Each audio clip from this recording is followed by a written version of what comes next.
brothers and sisters. This affects all of us. The fringe minority made a decision for the majority, and one that we will not accept.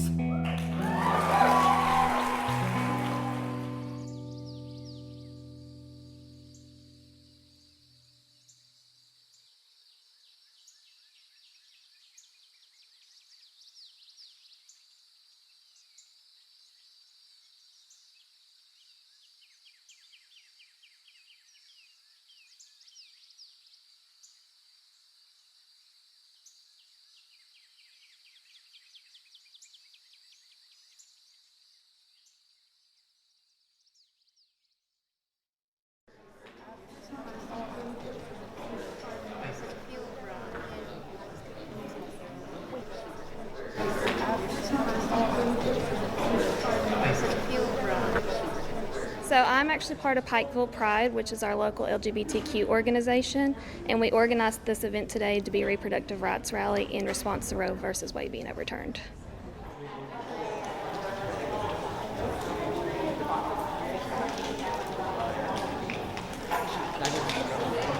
We're here because we believe in women's rights and that we should have a choice to be able to do what we want with our own body. I mean, nobody should tell us what to do.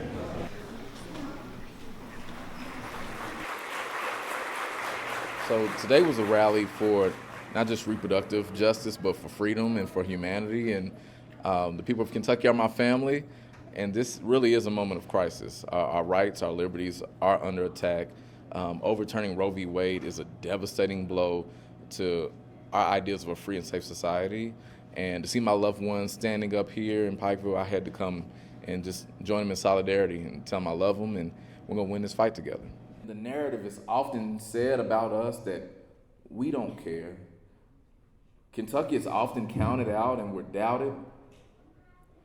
I've been told that, well, Charles, if you support people having agency over their bodies, people that are going through pregnancy, being able to make decisions over their lives, you won't get support in Kentucky. I've heard people say that, but I know the truth, and you all know the truth.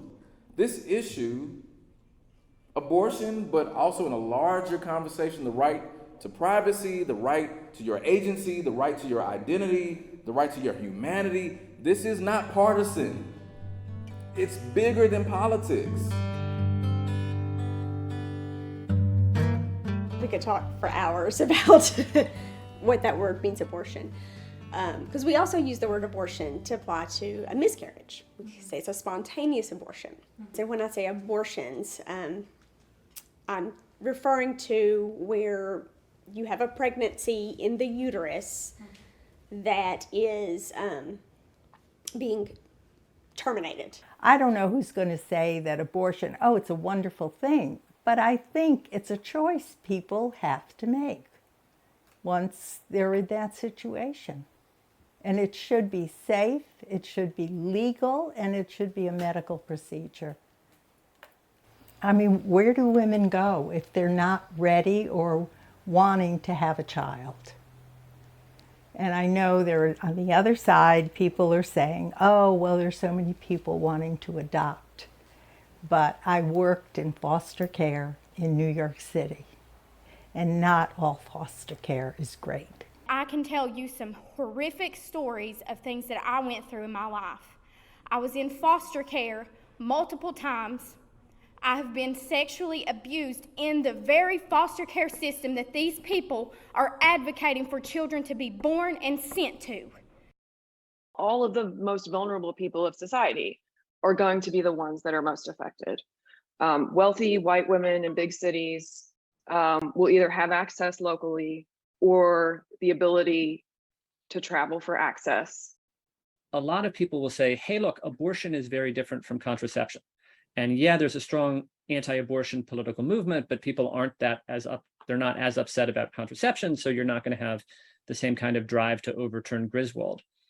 But it sort of depends on where you draw the line between abortion and contraception, because one of the things that some people say is these contraceptive devices are actually producing abortions, in which case the anti-abortion movement would go after them. Contraception is not abortion. Contraception is not abortion. Contraception is not abortion. Don't like abortion? Be for contraception. There's no, I mean, to me, it blows my mind that anybody would ever want to take away any contraception option. I'm very passionate about contraception because it does save lives. Birth control saves lives.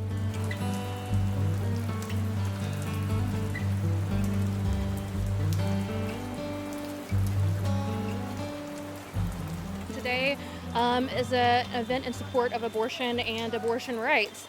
And there's an amazing crowd out today. I don't know exactly how many. I'd say easily hundreds of people in the pouring rain to come out here and show their support for abortion access in West Virginia. I'm 41 years old, and for all of my lifetime up until a few weeks ago, abortion was a constitutionally protected right in this country. And I'm a person that practiced constitutional law, and there was a time in my life where, you know, it certainly seemed like abortion rights have always been in danger, but the idea of Roe v. Wade being overturned was just hard to still get my head around. Our youth, low-income, queer, Black, brown, and Indigenous members of our community are now going to find it impossible to have a safe abortion here in West Virginia. It's scary to think that we can live in a country where if I want to live in the state where I was born in West Virginia, that I might have less rights than folks who live several states over from me. And I shouldn't have to move. No one should have to move from where they live to be safer. That where we are should be safe enough for all of us. When it comes to healthcare decisions, nobody has the right to tell you what you should or should not do.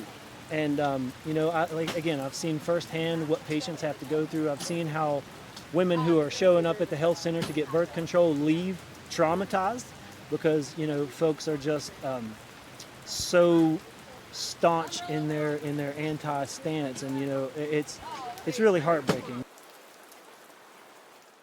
What Dobbs means now basically is states can do what they want. So under the Roe framework, states really couldn't do very much. The interesting part about Kentucky's state law, from what I read, is it talks about pregnancy as being in the woman's body. It doesn't specify where in the woman's body. So this is the part that gets really tricky, right? An ectopic pregnancy is a pregnancy in the woman's body, but it's not in the uterus. We know that ectopic pregnancies cannot survive safely. I'm a doctor. I'm not a lawyer. I don't know where I stand. And so these things are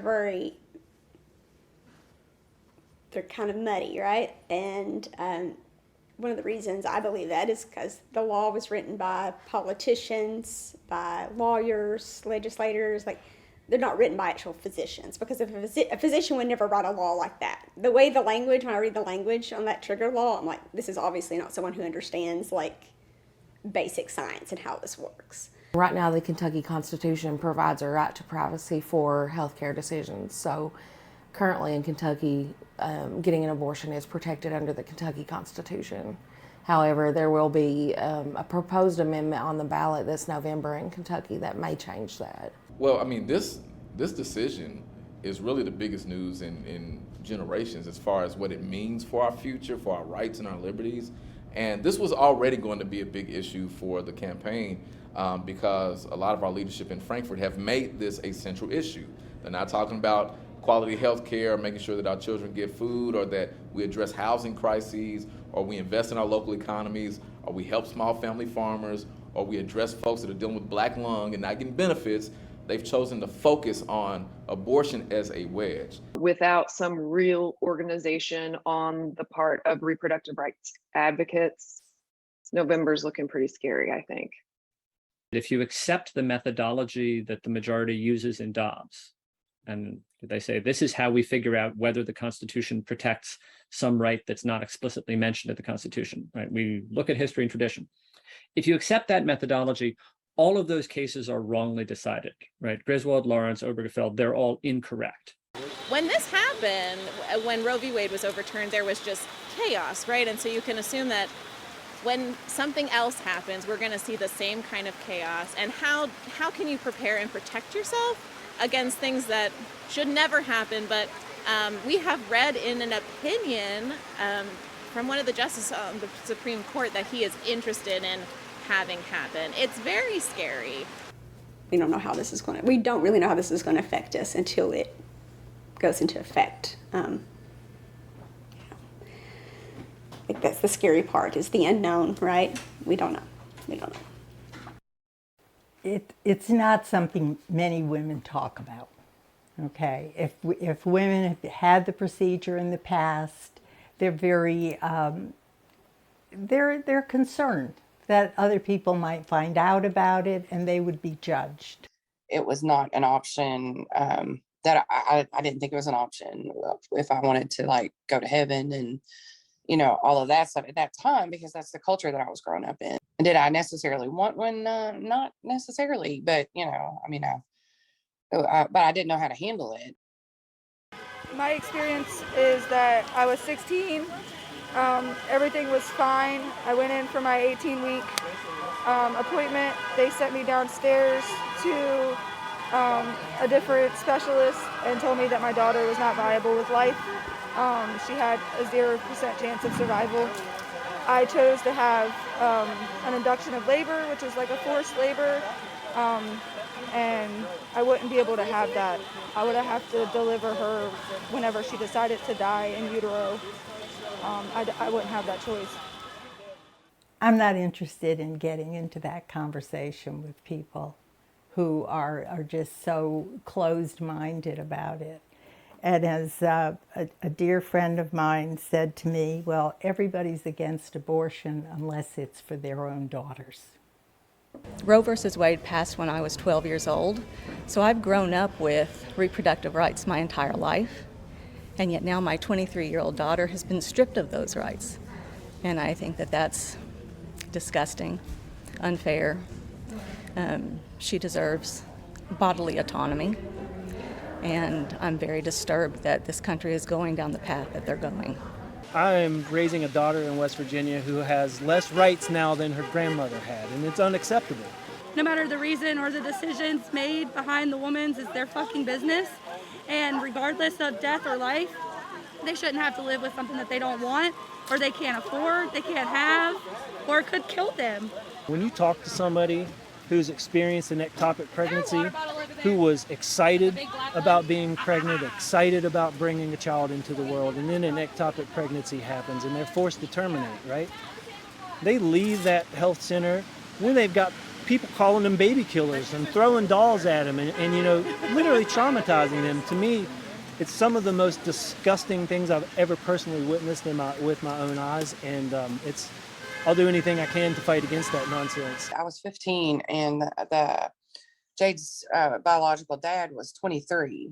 And instead of people going, oh my God, this 23-year-old grown man has impregnated this child, it was, more shame on me, for getting pregnant. The Kentucky law as it's written, again, would force, if you had a 13-year-old girl who was a victim of rape or incest, who was pregnant, the current trigger law in Kentucky, unless it was literally killing her and you had to save her life, she would have to continue with the pregnancy.